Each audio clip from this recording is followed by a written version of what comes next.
Hello, I'm Bob from Enrico's Hearth of Stone.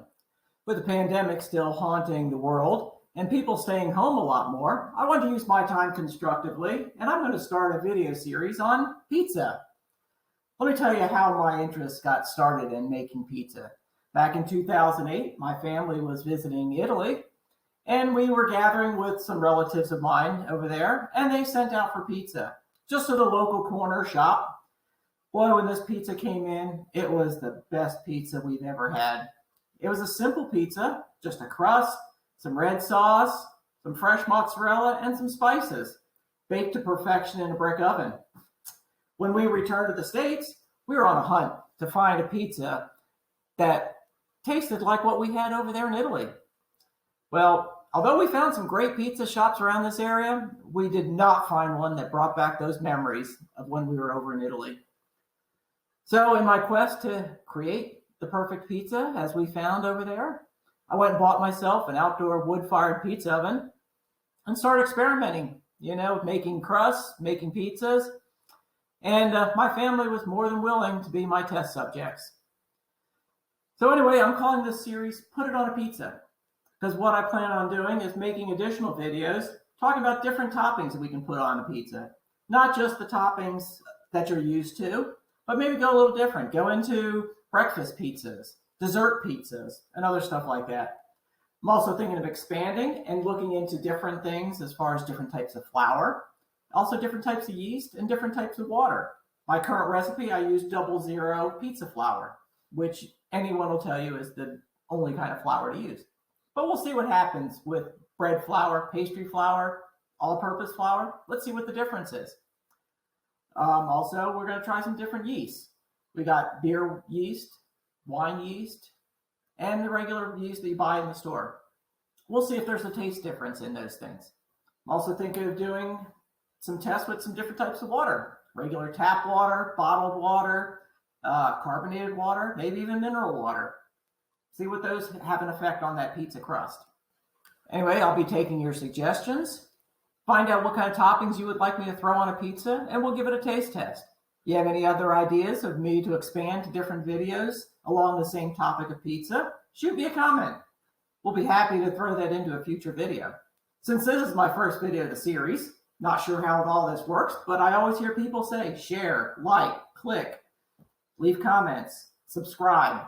So let's do all those things, and then when I produce additional videos, you will be informed of what I've produced. Give it a watch and share it with your friends. All right, let's get started making our pizza crust. What I'm going to start with, 1 3/4 cups room temperature water. You can even heat it up a little bit. Don't go over 100 degrees though, or you'll kill the yeast. 2 teaspoons of yeast. 2 teaspoons of salt. Make sure you have your dough hook for your stand mixer. And we're going to measure out some flour. Now, usually I measure my flour out in weight for consistency, but you can go ahead and use a measuring cup if that's what you have available to you. We're going to be using 5 1/4 cups of flour. Hopefully that'll come up to 650 grams of flour. So let's go over and weigh that out and see what we come up with.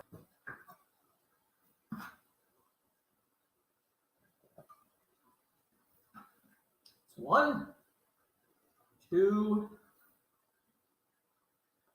3, 4. Well, it looks like it's going to come up to be a little bit more than that, but we're still going to go for the 650 grams. So right now I'm at 623 at 4 cups. So I'm just going to pour a little bit more in to get up to our 650. And there we are, 650 grams of flour. Okay, what I like to do is hydrate my yeast first. So what we'll do is we will put in our yeast into our mixer bowl. And I'm only going to pour in about half of this water just to saturate the yeast and get that to start rehydrating. What you'll notice is once it gets rehydrated, it'll start bubbling, get a nice little creamy froth on the top of it, and then we're ready to start using it. So we'll come back in about 5 minutes and check on our yeast.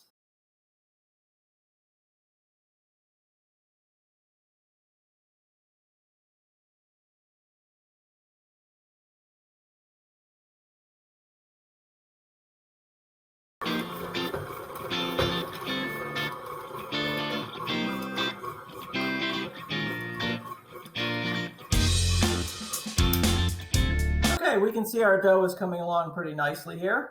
It did get bundled up on the dough hook, so we're going to go ahead and shut our mixer off. Go ahead and lift that out, knock it all back down into the bowl.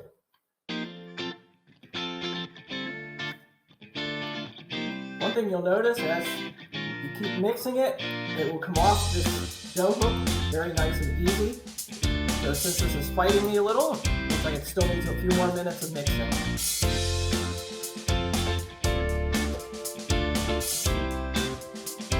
So there we go, I've knocked it back down in the bowl. I'm going to start to mix it back up.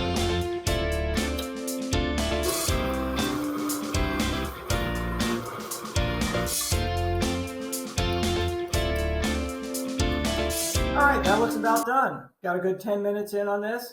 Our dough is nice and soft, a little silky texture to it, a little bit tacky. If you take a spoon to it, you can feel a little bit of resistance. So it looks like it's all nice and ready to go. What we're going to do now is we're going to go ahead and take the bowl out of the mixer. We're going to cover it with some plastic wrap, and we're going to set that aside for 2 hours.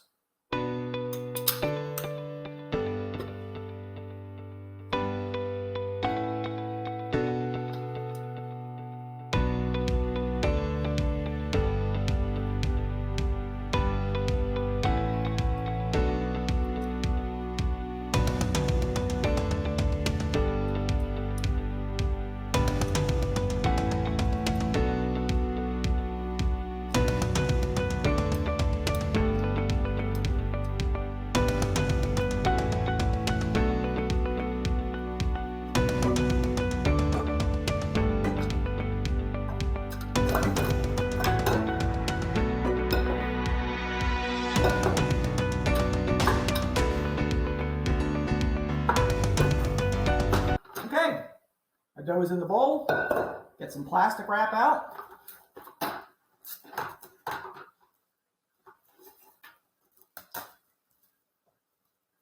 ahead and cover it. Get it nice and tight. We're going to go ahead and set this aside for 2 hours. And we come back, it's going to probably double in size, and then we're ready for the next step. So while we're waiting, let me tell you about this apron that I have on. This was produced by my lovely wife, Virginia. She does a lot of these doodles, and she's even got a website where she posts a lot of her drawings, and you can buy different things that she has produced with these drawings on it. I have a couple little purses here that you can get. They come in different sizes. You can order different colors.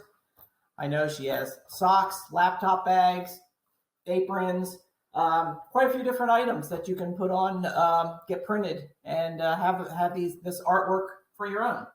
Her website is fascinatedbypattern.com. She produces a newsletter if you subscribe, and go onto her site, take a look at some of her stuff, order some of her stuff if you like it, and we'll be right back with our dough after it's sat for 2 hours.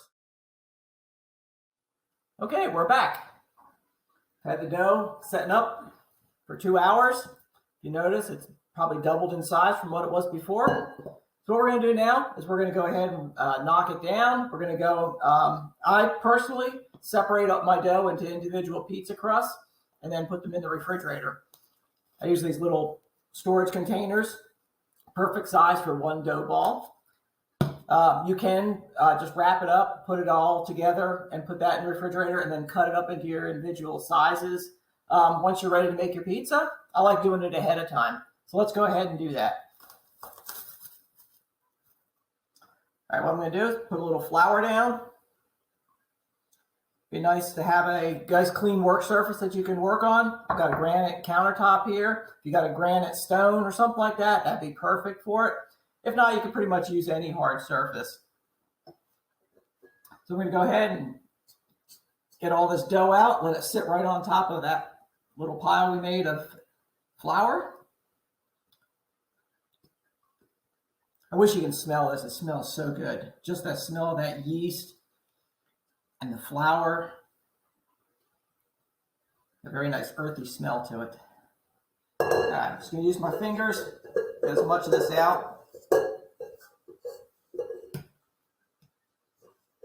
Don't be afraid to get your hands in there. It's a sticky mess, but it's all for a good pizza.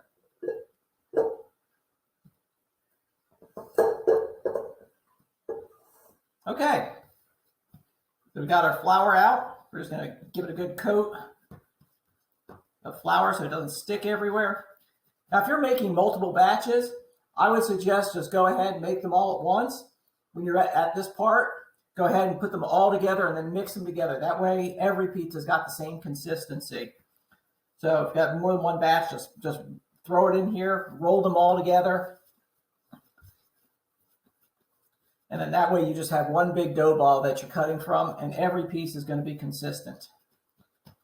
Okay, so I just knocked it down a little bit. You don't need to beat it up or anything. And we're ready to go. So let's get to cutting them. Again, I use a scale for consistency. I usually weigh out about 150 grams. That's my pizza size. That makes it like a 9-inch pizza. If you want it bigger, just use some more weight. You want to eyeball it, you can do that too. This particular recipe with my 150 grams dough balls will make about 7 pizzas. Use a nice device like this to cut my pizza up. Let's get our scale on. Let's start cutting. What I like to do is kind of roll it out so it's like a log. Makes it easier just to cut off a section. Go ahead and throw it on the scale. See how much it weighs. If you need to add more, just cut a little chunk off. Once you get your right weight, I usually just roll it up into a ball. Throw a little extra flour down.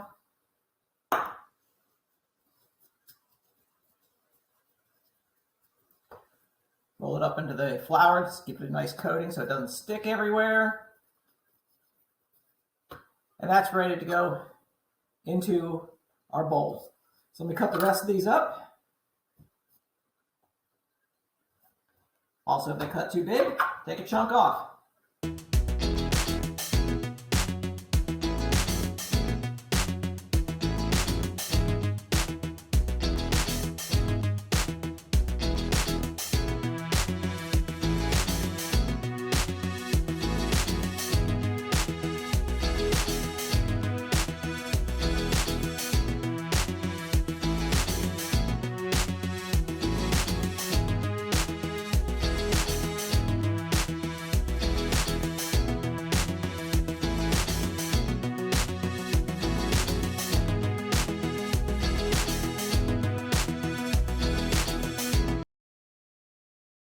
So we got our 7 dough balls ready to go into their cups and into the refrigerator.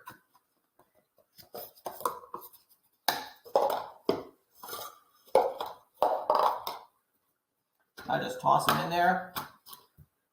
No particular art to this.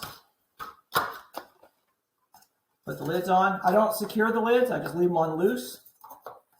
Reason being is that these things breathe as the yeast works with the sugars in the flour. They're going to exhaust out carbon dioxide. So you want to make sure that has a place to go and just doesn't blow up. Haven't had that happen, but it could happen. But I just put the lids on loosely. Go ahead and stack them up. I got to get one more lid.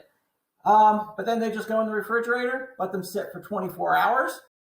Once you get them all packaged up, put them in the refrigerator. Let them sit for 24 hours. Go 48 hours if you want. I highly recommend going 2 days in the refrigerator. And that's it.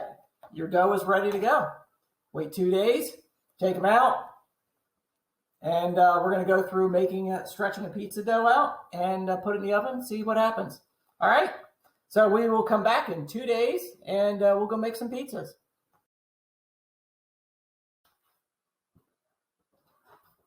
Welcome back. It's been about 4 days since we put our pizza crust in the refrigerator. And now it's time let's go and stretch out a pizza crust and put it in the oven, see how it turns out. What we're going to need for this is I've got some additional flour that we're going to put down on our work surface. We've got our pizza crust that we had in the refrigerator for a couple of days. We're going to let these sit out to get to room temperature first.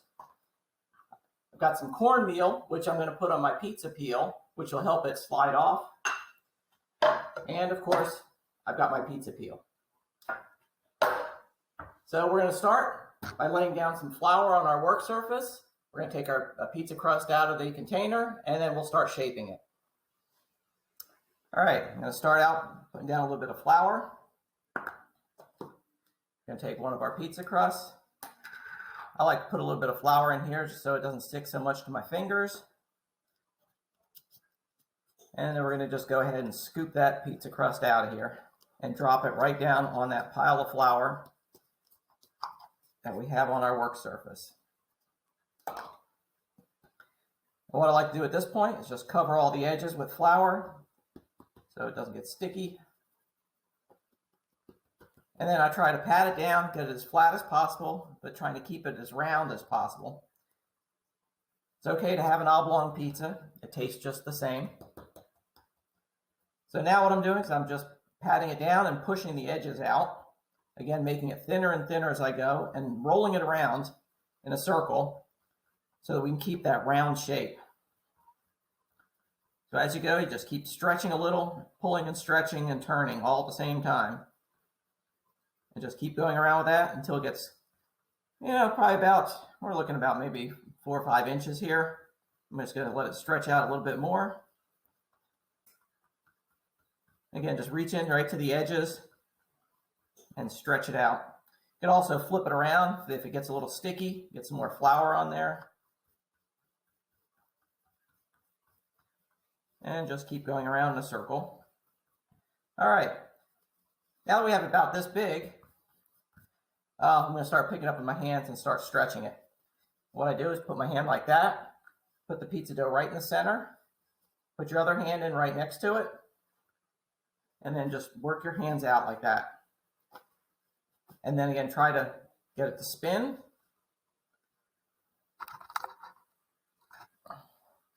And get it to spin a little as we do it.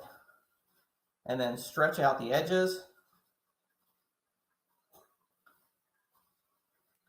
Be very careful with it and just make small little stretches. You don't want to tear it.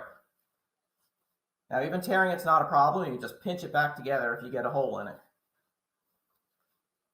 So I'm just being very gentle with it, moving it around and getting it to stretch. Sometimes you just let it hang like this and the weight of the dough itself will allow the dough to stretch. So now that we've got our pizza crust pretty well stretched out, you can see it, this one here is almost paper thin, which is the way I like it. What we're going to do is put a little bit of cornmeal on our peel. Just need a little bit, spread it around. All this is just almost like ball bearings. So it's just going to act like some bearings on the bottom of your dough to have it roll right off and into the oven. Now today I'm just going to be using a regular kitchen oven. I've got a cast iron pizza stone in there. You could use your clay stone if you want to. That's just what I have and it works well for me. So what we're going to do is gently pick up our dough. I let it hang, get it stretched out a little bit. And then place it out on our pizza peel like that. Okay, at this point, you can cover it with your sauces, your cheese, and whatever else. What I'm doing at this point, I'm just going to cook the crust. What this does is we have like a pre-made crust. At some point, we can pull it out of the refrigerator, put our toppings on it, and put it back in the oven and eat it at a later time. So let's go ahead and put this in the oven. I'm usually using the pizza oven outside. So I'm not really sure how long this is going to take, but I'm going to guess about 6 or 7 minutes. So let's go check it out and see how long it takes to get this thing cooked.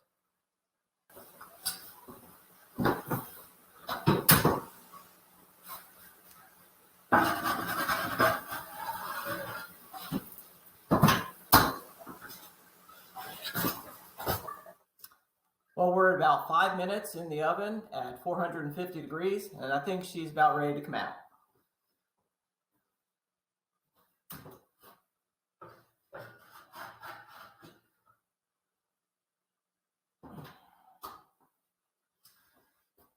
Look at how nice that turned out. So this doesn't have any toppings on it, but it's got some nice little bubbles in there and stuff. This is perfect for when you want to have a pizza sometime, right after work or something. Throw some toppings on there, toss it in the oven. Your crust is already made.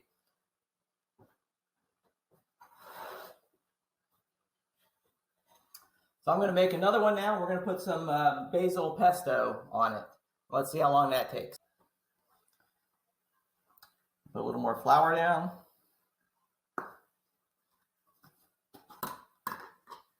Grab another one of our crusts.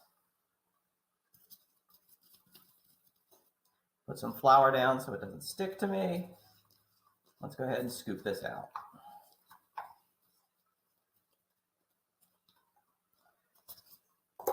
And we're going to go and repeat that coating, all the sides, bottom and top, flip it over.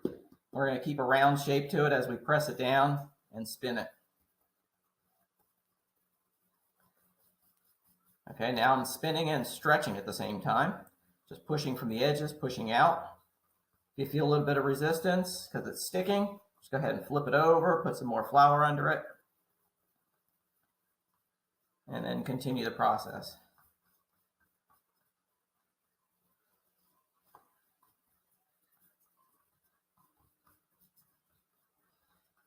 Like I said, once it gets about maybe 4 or 5 inches, then I'll start picking it up and stretching it by hand. Again, putting your hand like this, both sides in the middle, and then just pull out very slightly. And then once you get the middle stretched out, then you can go around the edges. And again, just pull very gently. You don't want a hole in it.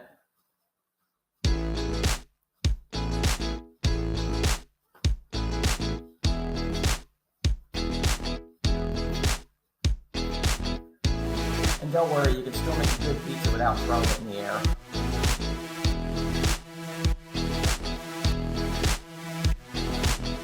Okay, got it stretched out again, nice and paper thin, again like I like it. Get our pizza peel out. I like to let it hang a little bit just to keep the shape. Stretch it out. Okay. So the basil pesto is kind of liquidy, probably just like your sauce would be. If you had a red sauce, just going to take a spoonful of it. Let's say maybe 2 spoonfuls. And then just use the back of the spoon, spread it out. Doesn't need to be thick. It's a nice thin layer. That's all you need.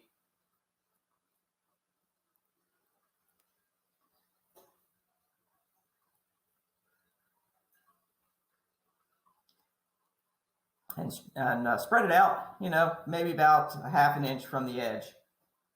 Add a little more if you need to.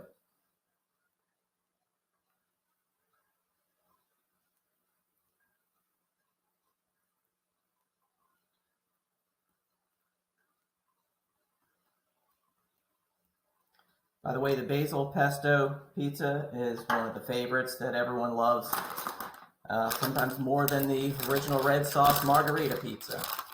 So we got some cheese. Throw down some cheese over top of that. Spread it out evenly. Break up the clumps. Add more or less depending on how you like it.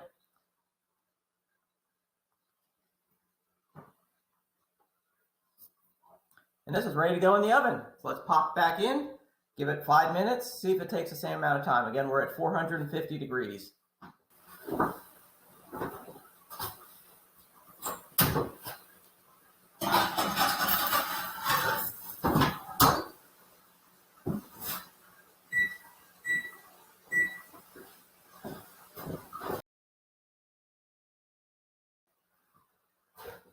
This is how our pesto pizza turned out. Looks delicious.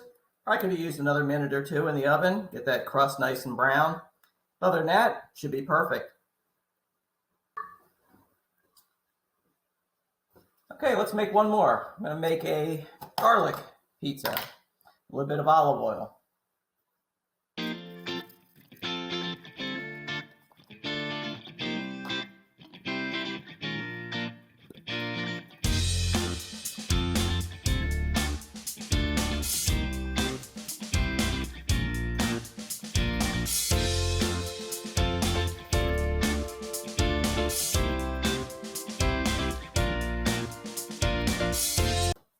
just going to pour a little olive oil on it.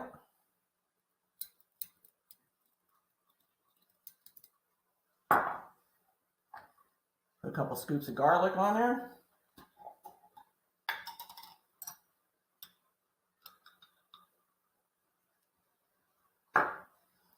Again, just spread it around with the back of the spoon.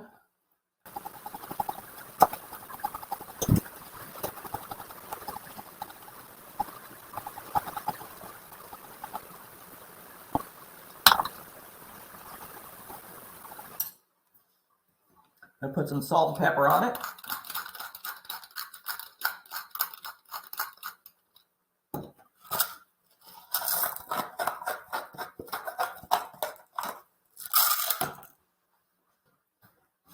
And I'm going to crush up some dried basil leaves. If you got fresh basil, that would work even better.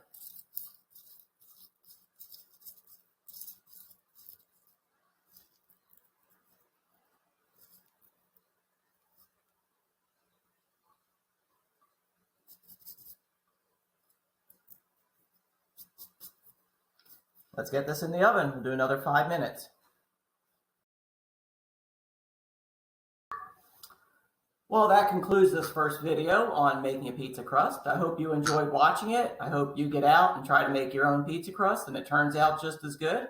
Please remember to hit the subscribe button and the like button, and that way you'll get to know when I make my next video. Please leave comments of what you'd like to see or what you thought of this video. Also, don't forget to visit my wife's website, fascinatedbypattern.com, where you can get this custom-made apron, socks, whatever you want. You can go look at our website and see what other products are available. Thank you, and enjoy your pizza.